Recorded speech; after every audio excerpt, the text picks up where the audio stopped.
Today's Amud is for the 28th day of Chodesh Teves, and Be'ez Hashem Yisbarach, we are finishing up the parak with the final Mishnah of the parak at the bottom of Daf Tzadi Aleph. Where are we here? The bottom of Tzadi Aleph on Beis, the very last word on the line. Going on to our Amud today, which is Tzadi Beis Amud Aleph. Very last word on the line, 2 lines from the bottom of the page. The Mishnah tells us Tzadi Aleph Amud Beis. Oinen tovel va'ochel is pischoi la'erev aval lo bekachim. If you have an oinen, a person whose relative has passed away that day, they're an oinen. The halacha is that they are tovel, that they go to the mikveh. Va'ochel is pischoi la'erev, and he can eat his korban pesach that night. Aval lo bekachim, but he cannot eat other kachim. Now, obviously, this oinen is not somebody that has personally buried his relative, but the din is here, and this is what Rashi explains, that we're not talking about somebody that has buried anybody. He hasn't been involved in the kfura. He has a relative, one of his close relatives, that has passed away that day, and he hasn't yet been given to kfura. Means that you have an oinen who's still in the state of aninus when Pesach comes in. So probably early in the day, somebody shechted from Pesach on his behalf. He was there. He was maybe by his father's side, and his father dies. What does he do now? So in the state of aninus that day, the din is that he's tovel, and then he goes to eat his korban pesach that night. Oinen tovel va'ochel is pischol erev. We're going to have to explain why. But below kachim, he cannot eat kachim. Hashemer al mesa, a person that hears about somebody that died, meaning not right there, not that day, but somebody died a while back, and he just found out that his relative died. That's a din of shemer al mesa. He has a din of aninus midrabanan at that point in time. And the same is true turning over on Titzanim Beis Amud Aleph, v'amalakid le'atzama, somebody that is collecting bones for him, meaning somebody that is having the grave of a relative exhumed. So in all of these cases, says the Mishnah, tovel va'ochel b'kachim. In this case, he'd be able to be tovel, to go to the mikveh va'ochel b'kachim and eat kachim. We are going to have to figure out what the tevilah is for and why can he and why would you think that he cannot. Gerushin is ger be'erev Pesach. If you have a ger that converts on erev Pesach, Beis Shammai says tovel va'ochel is pischol erev. No problem. He can go ahead and he can eat his korban Pesach that night.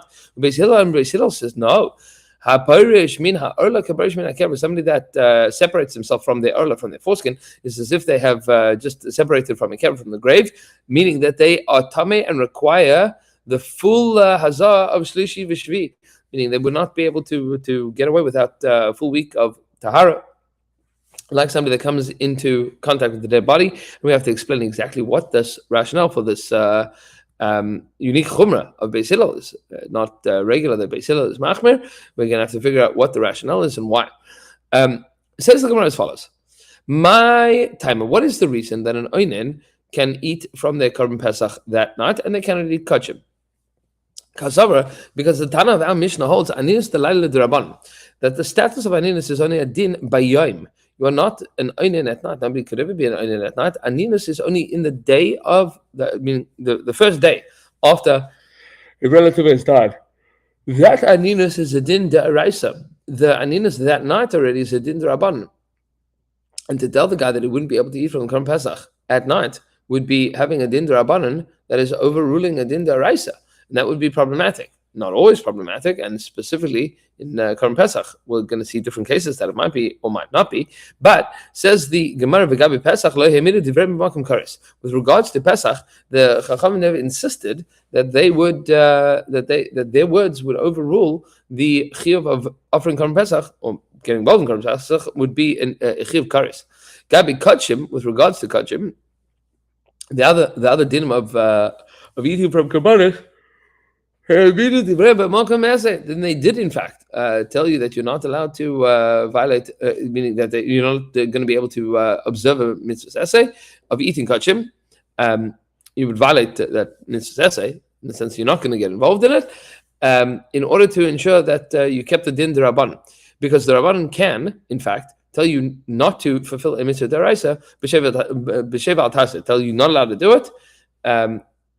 Even though it's a din d'oraisa to go ahead and do it. The Rabbanan have that right to do so. They cannot tell you to violate an isur, but they can tell you not to perform a mitzvah. Okay, Hashamel Amisa, somebody that hears about a relative that died. Malakit, such a person is allowed to be tovel and oichel b'kachim as well. Malakit atzamas, somebody that is exhuming bodies. Ask the Gemara, Habai Hazar Shlishi Vishvi. What do you mean that he can just be tovel? He's Tamim Mace. He needs Hazar Shlishi Vishvi. He needs to have the paraduma, every paraduma sprinkled on him on the third day of the week of his week of Tara and the seventh day of the week of his Tara, and then he would be Tar. So says the Gemara, no, it's not that he was doing the collecting, but somebody else was doing the collecting. It seems to be that our girsa of the Mishnah includes that. Malaket loy atzamas. That seems to be an girsa of the Mishnah already, but maybe that the girsa that the Gemara was talking about didn't have the word loy there. But okay, Gershon is Gair. You have a convert that converts. So what exactly is going on here with Bisham and Beis Hillel? Here's the Gemara. Wait, Maseches Shabbos. Amar Rabbi Bar Barachan. It says Rabbi Barachan Amar B'Yechan in the name of Rabbi Yochanan men Machlokes Ba'arel Nachri. The Machlokes is only with regards to a non-Jewish Arel, meaning he's converting. The Beis Hillel are going to tell you Gzeir Shema Yitma V'Shana Abba. Next year he's going to find that. Let's imagine that his father's yahrzeit, the guy's father's yahrzeit is 2 days before Pesach. So every year he likes to go to his father's kever. And he decided, finally I'm going to convert to Judaism and I'm finishing the process Erev Pesach. Erev Pesach rolls around. Yesterday he was by his father's kever. This year he goes and he decides I'm converting to Judaism. He's mekabel all of the mitzvahs. They give him milah, they give him tefillah, and he says, okay, now I'm off to being a yid. Beis Shammai would say, good, you should offer Korban Pesach tonight. It'll be, the first big mitzvah that you're doing. You bring Korban Pesach tonight. Beautiful, magnificent. Everything is wonderful. Next year, he's going to go to his father's kever because he always went to his father's kever. He's not going to realize, but Yomer, he's going to say, last year, I just went to the mikveh and I ate from a Korban Pesach. I can also just go to the mikveh, wash off the tumah, and be able to eat from the Korban Pesach. And he didn't know that last year, the reason that the tevilah was all that he needed was because he was a guy. And now he's a yid. Last year, he was not mekabel tumah because the halachas of tumah and tara don't apply to an non-Jew. Actually, you saw now he's a Jew. Mekabel tumah, he can become tameh. If he went to his father's kever yesterday, he's not going to be able to offer the Korban Pesach, and he's not going to know that. He's not going to know that because last year he did it, and he was Jewish by Pesach, and he brought the Korban Pesach. So what's the problem? Beis Hillel says, look, we're not so concerned about this. It's not such a regular event that we need to make such a din. There's no such gezerah. About Arel Yisrael, but with regards to a Jew that's a Baal Tshuva, that is now going to get his bris milah as an adult, everybody agrees that he can be tovel, can eat from his Korban Pesach that night. And even Beis Hillel agrees that you don't make a rule that an Arel Yisrael, that an uncircumcised Jew, is not allowed to eat from the Korban Pesach because of the concern that maybe he'll get confused with the Arel Nachri, and the Arel Nachri will think that the Sid was tovel v'ochel, he'd be able to do the same thing. Even Beis Hillel is not so concerned for such a din, and we're not worried about the Yisrael himself because if he knew that it was tamei last year, so it was tamei last year. Now he couldn't eat from Korban Pesach ever before because the din is that kol arel lo yochel bay.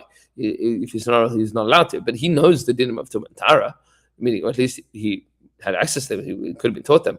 We're not so worried about that. We have a brayso that supports exactly this reading that we have explained. Amar Rabbi Shimon Lazar, Rabbi Shimon Lazar, Lo Nechel Kol Beis Shammai Beis Hillel Arel Yisrael. They never had a machlokes about the Jewish uncircumcised person. If he's tovel and he eats his Korban Pesach that night. Alma Nechel. What did they have a disagreement about? Al Arel Nachri, the non-Jew.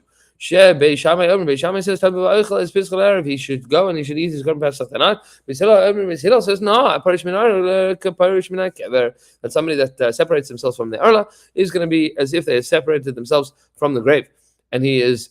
We assume that he is tamei. In all these cases, we assume that he is going to be tamei. He needs hazar shlishi b'shvi, so that he doesn't think that being tamei, that coming in contact with the dead body the day before Pesach would ever be okay. Amar Rabba says as follows: Arel, hazar v'izemel.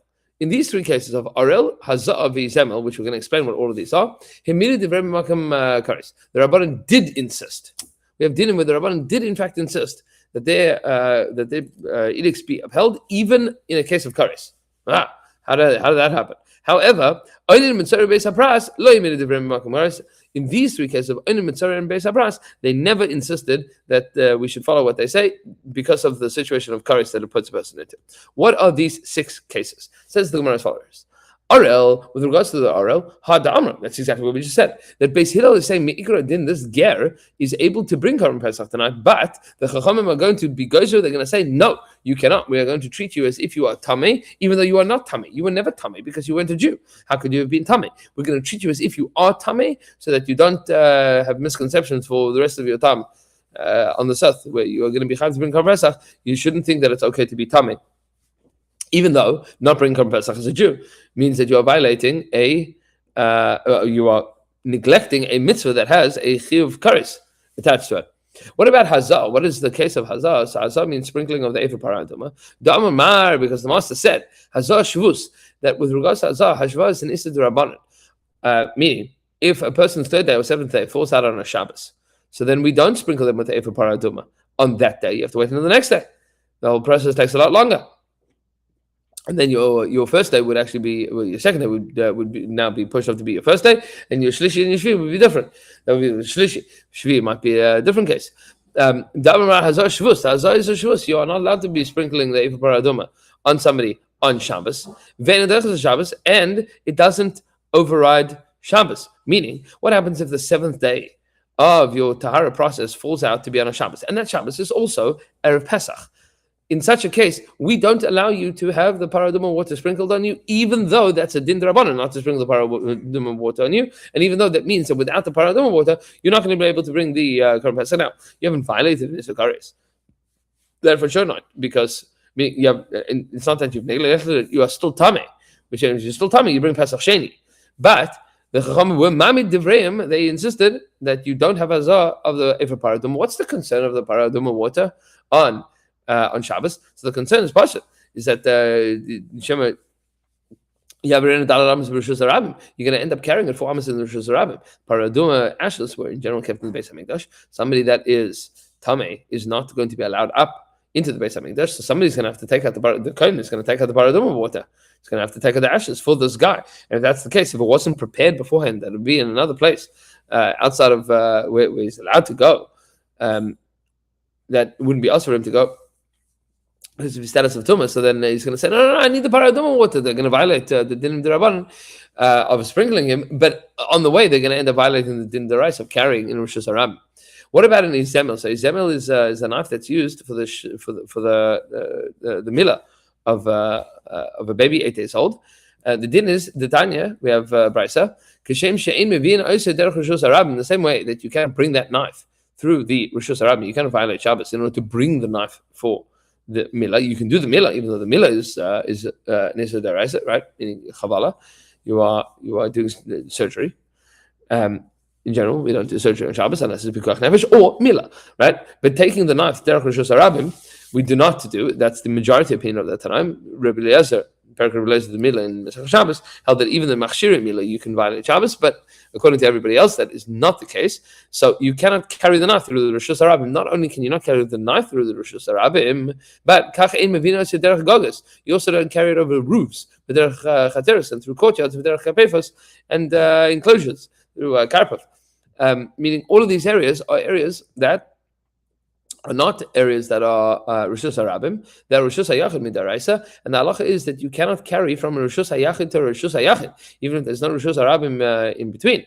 That is a din midrabanan, not to carry from one Rishus to another Rishus, even if it's not derech Rishus Harabim, and that's an issa d'Rabbanan. And we say that you are not allowed to bring the knife in a way that's an issa d'Rabbanan, even though you are not going to be able to give a milah to that baby today. Right, meaning you have an Erev Shabbos that the Erev Pesach Shechala is Shabbos, and the baby needs a bris milah. Now you cannot carry that through the Rishus Harabim. Obviously, that's Chila Shabbos, but you cannot carry it over the rooftops from one Rishus Hayachid to another Rishus Hayachid to another Rishus Hayachid. You cannot do that, even though that would only be a violation of an Issa D'Rabbanan, and even though this is in a situation of kares. What's the kares? Who's getting kares? Baby's 8 days old. For sure, it's not going to be chayav kares. Now the din is that if you, as a father, have not given your child a bris milah and he's chayav in bris milah, then you have violated the obligation. You have neglected the obligation of Milah, and you have the din personally of an Arel, meaning you're not allowed to bring Korban Pesach because you have neglected the mitzvah of Milah. So now you can't bring Korban Pesach, so that would be a problem. Okay, those are the three things that the Chachamim were Ma'amid Divrayim, even in Makom Kares. What about then? Now we have the three that they did not. Oinen is the case that we said that the Oinen is allowed to eat his Pesach that night, because we're not going to insist that the Aninas Derabanan at night is going to overrule Pesach. Mitzora, what's the case of Mitzora? What exactly is this case of Mitzora where they did not overrule? The Tanya, the Brisa says as follows: Mitzora shechal shmini shalei b'erev Pesach. You have a Mitzora whose 8th day falls out on an Erev Pesach, meaning the 8th day, the day that he is now going to be tahar. He's going to bring his 2 korbanos, meaning he's going to bring his korbanos. Because right now it's b'chusar kapara. But problem, Kerry Baba Yom. If he saw Kerry, he had an emission that day. So now he is a Tvul Yom. So what does he do? Tovel. He needs to be Tovel. He goes to the mikveh va'ochel, and then he would be able to eat the Korban Pesach night. The Chacham said, even though the din is that a Tvul Yom is not allowed into the Machane Leviyah. Tvul Yom is not allowed to go into the Machane Leviyah. That's a din that the Rabbanan came up with, which means that he cannot go up to Har Bayis. Zen Nichnas, this one is allowed to go up to Har Bayis. Mutav Yavai Esei She Yesh Bei Kares. It will come along the mitzvah's essay that has kares, which is Korban Pesach, and push away a mitzvah that doesn't have kares. What's the mitzvah that doesn't have kares? A mitzvah of not coming into, it's not an isser, we'll see in a moment, of not coming into Har Bayis as a Tvul Yom. If you were Roy Keren and you went to the mikveh that day. V'amar Rabbi Yochanan says, Dvar Torah afilu essay in boy. What do you mean by Torah law? Meaning, midin deraisa. Dvar Torah afilu essay in boy. There's not even a mitzvah's essay. Meaning, forget that saying that it's also for him. There's not even a positive mitzvah for he to observe this practice of not coming up to our bias. It's all a din d'Rabbanan. Shenemar, the pasuk says, you have a shenemar to prove it that it's a din d'Rabbanan, which is interesting. But it's not a pasuk in Chumash. It's a pasuk in Tanakh.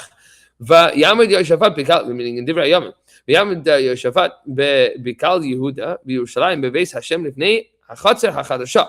That Yehoshaphat got up in the middle of the kehillah of the gathering of Yehuda and Yerushalayim, in Beis Hashem, the Beis Hamikdash, lifnei chatzer hachadasha, in front of the new chatzer. What is the new chatzer? They did renovations. They built an extension to the Beis Hamikdash. No, the chatzer by chatzer chadasha. What is the new chatzer? Shechidshu b'davar. They made a new halacha there. Meaning, in the days of Yoshafat, they made a new din. That's obviously a din d'Rabbanan. On the level of the Raisa, this din doesn't exist. V'amru, they said, Tvul Yom lo yiganis b'machane leviyah. That a Tvul Yom is not allowed to go into machane leviyah, and that is a essay midrabanan. The Rabbanan said that you're not allowed to go into the Beis Hamikdash. You're not allowed to go even up to Har Bayis, and in order for the Mitzvah to become Tahar, he needs to go up to Har Bayis, and so that the Kohen, this is what we saw before, where the Gogas and the Sharim of Yerushalayim, whether they were in Niskadish, they weren't in Niskadish. So one of the reasons that they were not Mikadish the Sharon Nikanar is that the Mitzorim would be able to go and have the blood put on their bone, the bone Yada Yamanis and bone Ragla Yamanis. They'd be able to have the blood put onto their onto their earlobes and their thumbs and their toes, so that they'd be able to be tar. But you need to be there because you cannot take the blood outside of the Beis Hamikdash, otherwise it would be a psul of Yotze. So they need to be there, standing in the doorway, so that they can put it on, stick their thumbs in, and touch to the Kohen. Okay. And so far we have dealt with the Oinen and we have dealt with Matzara. What about Beis HaPras? So Beis HaPras is an area that has been plowed over, and there was a corpse in there at some point in time. You don't know where the bones are now. That's called the Beis HaPras. It is a area that has questionable tumah in it. Ditnan, the Brisa says as follows: Beishamai and Beis Hillel agree. We're going to turn over the page to Tzadi Beis HaMabeis to finish off the parak. Shabbat Kimel Pesach, that you are allowed to, and we do, in fact, examine a Beis HaPras in order for people to observe Pesach. Meaning, if there's no way of getting to Yerushalayim for this individual other than to walk through a Beis HaPras, meaning there's a whole area that was plowed over now. In the days of Beis Hillel, unfortunately, this is talking about Roman occupation of Judea. There were many areas that were plowed over by the Romans that had Jewish graves in them. They destroyed everything, and people were murdered, and you don't know where the bodies were. So Shabbokim La'aseh Pesach, that we check the area. so that we can make sure that there's a clear path for them to walk through that doesn't have any bones. Rashi says,